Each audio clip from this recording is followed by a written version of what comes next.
भगवतः पुत्रं विशालदेवस्य नित्यमुक्तिप्रदायकं मालनी परमानन्दं वन्दे श्रीचक्रधरविभुं वन्दे श्रीचक्रधरविभुं सर्वज्ञ श्रीचक्रधर स्वामी की जय। महानुभाव पंथ यूट्यूब चॅनल, या चॅनलवर आपण सर्वजण महानुभाव पंथाबद्दल ज्ञान ऐकत आहोत। या चॅनलला सबस्क्राईब करा, शेअर करा आणि लाईक करा। त्यामुळे आपल्याला प्रत्येक दिवसाचे वेगवेगळे भाग आपल्याला ऐकायला मिळणार आहेत। फार महत्त्वाची माहिती आहे, ग्रस्तांसाठी उपदेशींसाठी फार महत्त्वाची माहिती आहे, म्हणून ते रोज आपण ऐकण्याचा जो काही योग आहे तो प्राप्त करून घ्यावा। दंडवत प्रणाम। जे ग्रस्त आहेत, उपदेशी आहेत, नामधारक आहेत, यांचे जे काही थोडासा जो काही आचार पाहिजे, जे काही आपल्याला स्वतःला बंधन पाहिजे, त्याबद्दल आपल्याला काही माहिती पाहिजे, याबद्दल आपण ऐकत आहोत। तर ग्रस्त यांचा तो थोडासा काही आचार आहे, तो आपण ऐकणार आहोत। त्यामध्ये आपण मागच्या भागामध्ये ऐकलं की प्रत्येक नामधारक हा आचरणवंत पाहिजे आणि कट्टर उपदेशी म्हणून याची ओळख पाहिजे। तर यासाठी याने काय काय आचरण याच्याजवळ पाहिजे ते सांगितलं। आज आपण घेणार आहोत की महानुभाव पंथाचा जो अनुयायी आहे, नामधारक उपदेशी आहेत, वासनी आहेत, त्या प्रत्येकाला या महानुभाव पंथाचा अभिमान असायला पाहिजे। त्या महानुभाव पंथाचा याला अभिमान कसा असायला पाहिजे, याचे महत्त्व काय आहे ते आपण ऐकणार आहोत। कारण महानुभाव पंथ भक्ती मार्गापैकी सर्वात श्रेष्ठ असा परमेश्वर प्राप्तीचा पंथ आहे। हा काही साधारण पंथ नाही, फार मोठा श्रेष्ठ पंथ आहे। परंतु या पंथाचं जे काही प्रचार आहे तो कमी प्रमाणात झाला होता आणि आता प्रचार चालू आहे। तर हा एकेश्वरी भक्ती आहे। कारण या पंथाची स्थापना मानवनिर्मित नाही, जसं 6 शास्त्र 18 पुराण 4 वेद 52 उपनिषद हे जसं 18 पुराण ऋषीमुनींनी काढलेलं आहे, काही देवतांचं तत्त्व आहे, पण तसं मानवनिर्मित नाही। तर हा जो काही महानुभाव पंथ आहे हा स्वतः परमेश्वर श्री चक्रधर स्वामी, भगवान श्री चक्रधर स्वामी यांनी केलेली आहे। या ज्या पंथाची स्थापना आहे ही सर्वज्ञ श्री चक्रस्वामींनी केली आहे। म्हणून हा पंथ सर्वच जगतमान्य भगवान श्रीकृष्ण यांनी निरूपित केलेला हा जो पंथ आहे हा भगवान श्रीकृष्ण यांनी निरूपित केलेली जी काही श्रीमद भगवद्गीता आहे याच्यावरच आधारित आहे। आणि ती भगवद्गीता संस्कृतमध्ये आहे, फक्त श्री चक्रधर स्वामींनी तेच शास्त्र मराठीमध्ये करून सांगितलेलं आहे। मराठी भाषेला जास्त मान दिला आहे आणि ग्रस्त धर्मीयांनी आचरण्यासाठी तो फार सोपा आहे। म्हणून जे ग्रस्त धर्मी उपदेशी आहेत यांना हा आचरण्यासाठी हा जो पंथ आहे महानुभाव पंथ हा सर्वात सोपा पंथ आहे। आपल्याला त्याचं फक्त ज्ञान आणि त्याची जाणीव जर असली, आपण जर कधी उपदेश घेतल्यानंतर त्याचं जर कधी ज्ञानाचे प्रयत्न केला आणि जर आपण ज्ञान वाढवलं, त्याच्यातली माहिती घेतली, तर हा पंथ सर्वात सोपा आहे। याचे नियम कठीण वाटतात, पण जेव्हा आचरण करतो तेव्हा सोपा वाटतो। यात काय काय की व्रत करायचं काम नाही, वैकल्य उपास करायची काम नाही, यांच्यात गरज नाही। त्यानंतर या पंथाची विशिष्टता काय आहे, श्रेष्ठता काय आहे की देवता भक्ती करायची गरज नाही। जे 81 कोटी 1.25 देवता आहेत यांची भक्ती करायची गरज नसते। उपवास तापास नाही, म्हणजे उपवास करायची गरज नाही, तप करायची गरज नाही, सूची असूची नाही, म्हणजे भेदभाव करायची गरज नाही, जातीभेद करायचा नाही, हा श्रेष्ठ हा कनिष्ठ असा भेदभाव करण्याची गरज नाही। सर्व जातीवाल्यांना सर्व यांना अस्पृश्यता करायची गरज नाही, सर्वांना या पंथामध्ये अधिकार आहे। तिथीवार देव बदलण्याची गरज नाही, जसं हे सोमवारी, मंगळवारी, बुधवारी, गुरुवारी, शुक्रवारी, शनिवार, रविवारी प्रत्येक दिवसाला प्रत्येक देवतेची भक्ती केली जाते, त्याचा उपास केला जातो किंवा त्याची आराधना केली जाते। तशा प्रकारे महानुभाव पंथामध्ये नाही, इथं 24 तास सेवा उपलब्ध आहे। कोणत्याही वेळेस कोणत्याही दिवशी परमेश्वराची भक्ती तुम्ही प्रेमाने करू शकतात, आदराने करू शकतात। तिथीवार देव बदलण्याची तुम्हाला आवश्यकता नाही। त्यानंतर जप तप तंत्रमंत्र करायची गरज नाही, जसं अन्य भक्ती लोकांमध्ये तंत्रमंत्र वगैरे साधन करतात, भूतप्रेतांची भक्ती करतात, अशी महानुभाव पंथामध्ये तंत्रमंत्र करण्याची कोणतीही गरज नाही। हा देव पावेल का तो देव पावेल याची त्याला काळजी नाही। म्हणजे जसं इतर भक्तियांना काय वाटतं की हा देव पावेल, हा या देवाची एक भक्ती केली, दुसऱ्या दिवशी दुसऱ्या देवतेची भक्ती केली, असं तो भक्ती करत राहतो, तर हा पावन होईल का तो पावन होईल असं चालू असतं।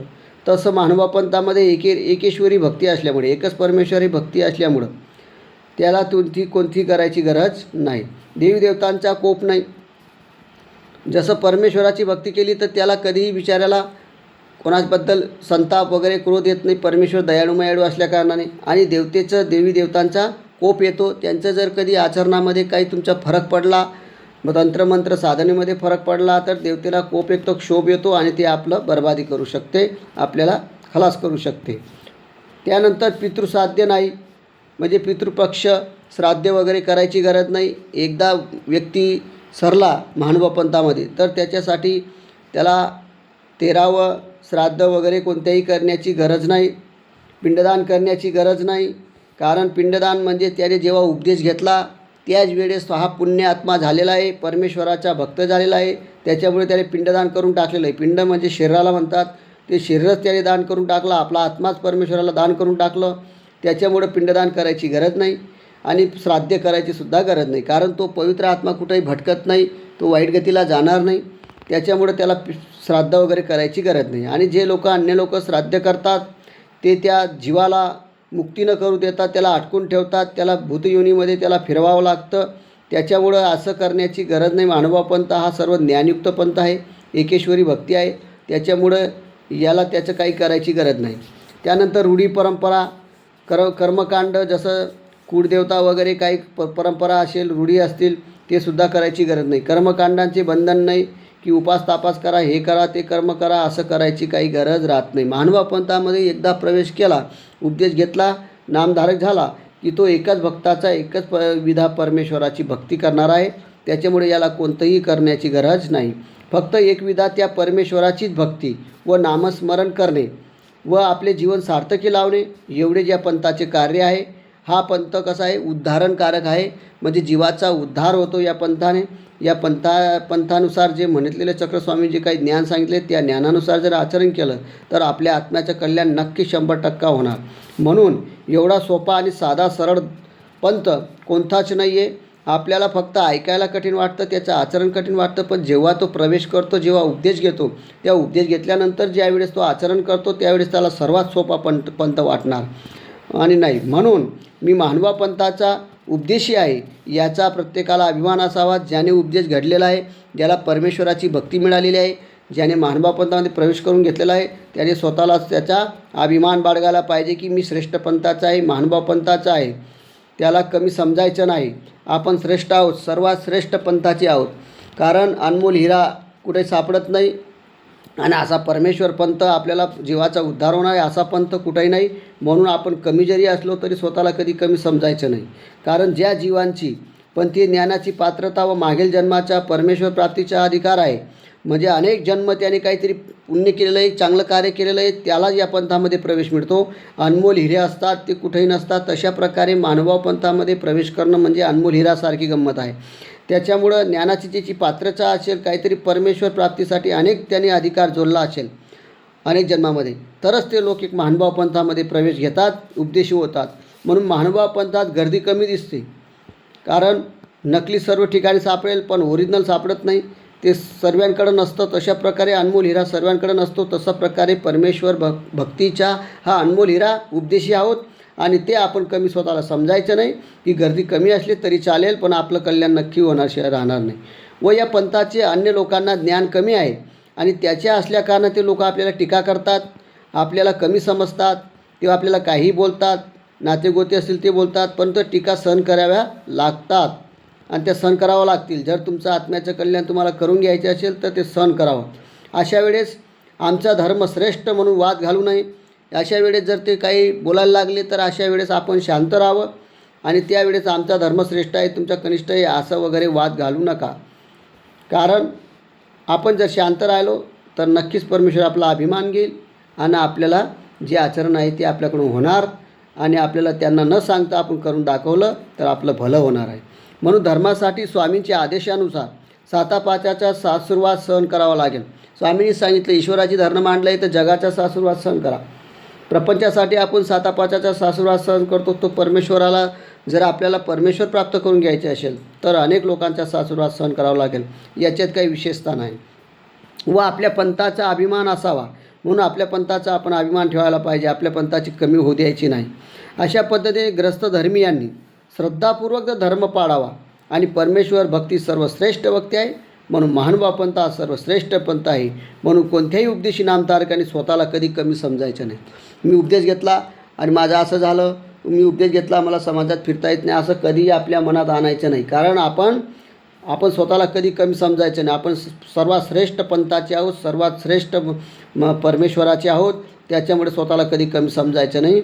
उलट या परमार्गाला लागल्यामुळे स्वतःला आपण भाग्यवान समजायचं की आपलं काहीतरी लाखो कर्माचं पुण्य आलेलं आहे, जमा झालेलं आहे आणि त्याच्यामुळं आपण भाग्यवान आहोत म्हणून आपल्याला उपदेश भेटलेला आहे.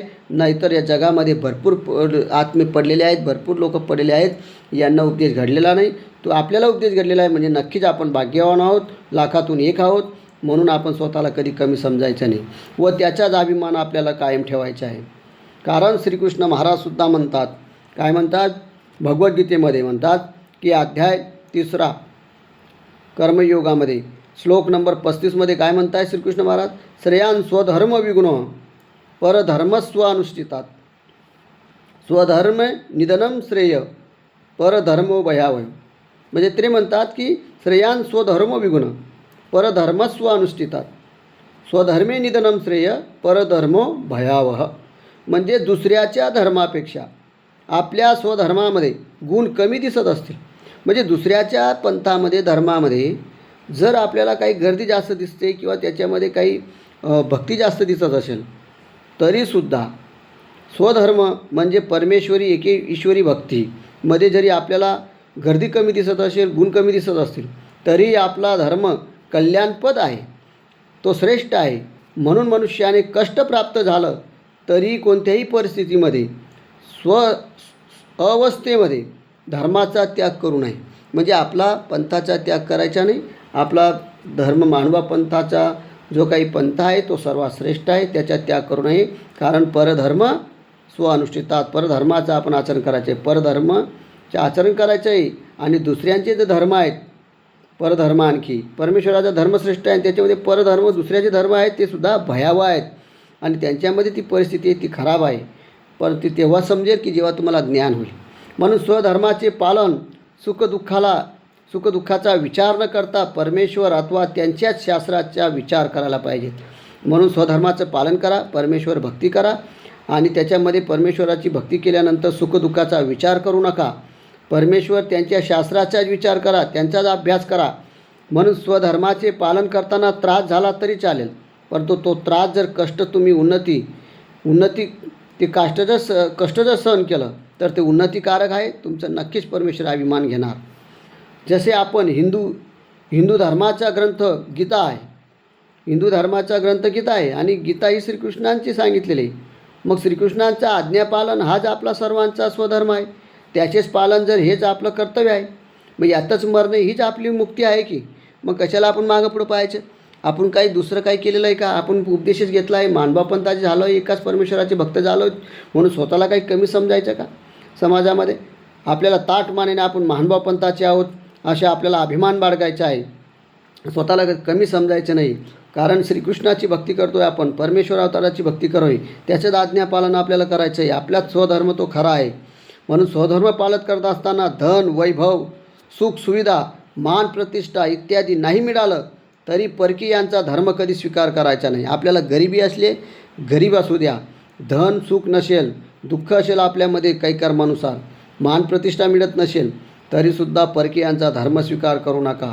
कारण तो नरकदायक आहे. किती भक्ती केली तरी तुम्हाला परमेश्वर प्राप्ती त्याच्यात होणार नाही. एकीच परमेश्वराची भक्ती केली तर परमेश्वर प्राप्त होणार आहे. म्हणून धर्माच्या धनवैभवाची आस करू नका. कारण धनवैभव हे कधी टिकणार नाही, हे नाश होऊन जाईल. परंतु परमेश्वराची भक्ती कधी नाश होणार नाही आणि परमेश्वराच्या भक्ताचा कधी नाश होणार नाही. त्याला परमेश्वर प्राप्ती झाल्याशिवाय राहणार नाही, त्याचं आत्मकल्याण झाल्याशिवाय राहणार नाही. व आपल्या असा महानुभाव पंथ श्रेष्ठ आहे म्हणून त्याचा अभिमान बाळगायला पाहिजे. म्हणून आज आपण जे काही सांगितलं की महानुभाव पंथाचा जो अनुयायी आहे, उपदेशी आहे, त्याला आपल्या महानुभाव पंथाचं महत्त्व पटवायला पाहिजे आणि ते महत्त्व जाणून त्या प्रत्येकाने त्या पंथाचा अभिमान बाळगायला पाहिजे, पंथाचा अभिमान त्याला असायला पाहिजे. म्हणून स्वतःला कधी कमी समजायचं नाही. तर अशा प्रकारे आज आपण जे काही मानवपंथाच्या अनुयायांसाठी ग्रस्तांसाठी जे काही आचरण सांगत आहोत त्यापैकी जो आज भाग सांगितला आहे की आपल्या मानवपंथाचा अभिमान बाळगावा, अभिमान असू द्यावा, कधी आपल्याला कमी समजायचं नाही, परमेश्वराला आपण शरण जावं, हे जिथं सांगणं आहे. पुढच्या भागामध्ये पुढचं आपण घेऊ. दंडवत हो. सर्वज्ञ श्री चक्रधर स्वामी की जय.